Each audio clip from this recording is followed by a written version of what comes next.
Before we pull the trigger on this gun in the vacuum, we're going to fire the gun in the vacuum chamber without a vacuum to be able to compare the two. In 3, 2, 1.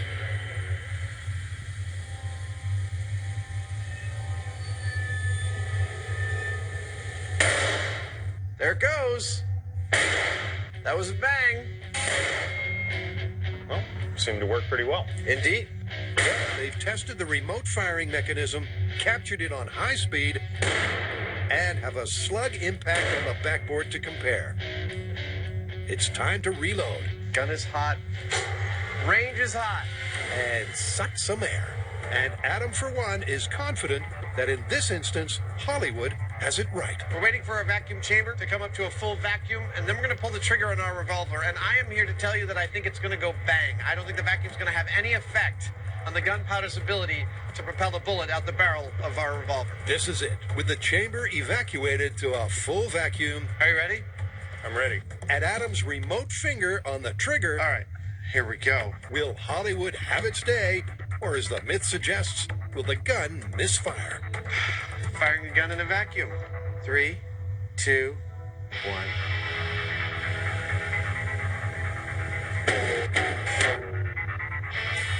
There it is. There it is, successfully shot.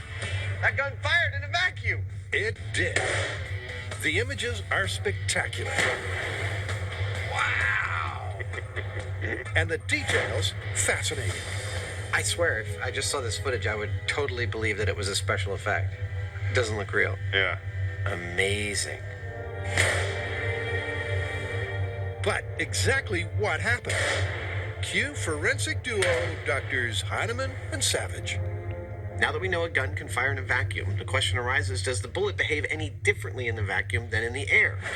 We might posit that the bullet would move slower in the air because the air provides resistance where the vacuum provides none. And in fact, we did find a very minor difference. The bullet in the air traveled 5% slower than its partner in the vacuum.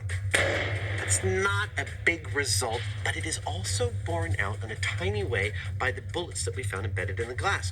The bullet in the vacuum made a slightly larger pressure ring in the glass than the one in the air. It's a tiny difference, but an interesting one nonetheless. We chose a revolver for this test, and you'll notice in the high-speed footage that a fireball is created around the gun when it fires. Now that's because of the gases coming out of the cartridge to escape. If you look at the vacuum, that fireball is much, much larger. And that is because a gas, when it's exposed to a vacuum, is going to expand more. And that makes me think that if you had an explosion in space, like you've seen in countless sci-fi movies, that explosion would be much larger than it would be under normal atmospheric pressure. So, the myth that guns cannot be fired within the vacuum of space? It's totally busted. Yeah, it's busted. Let's move on to the next gun myth. Okay.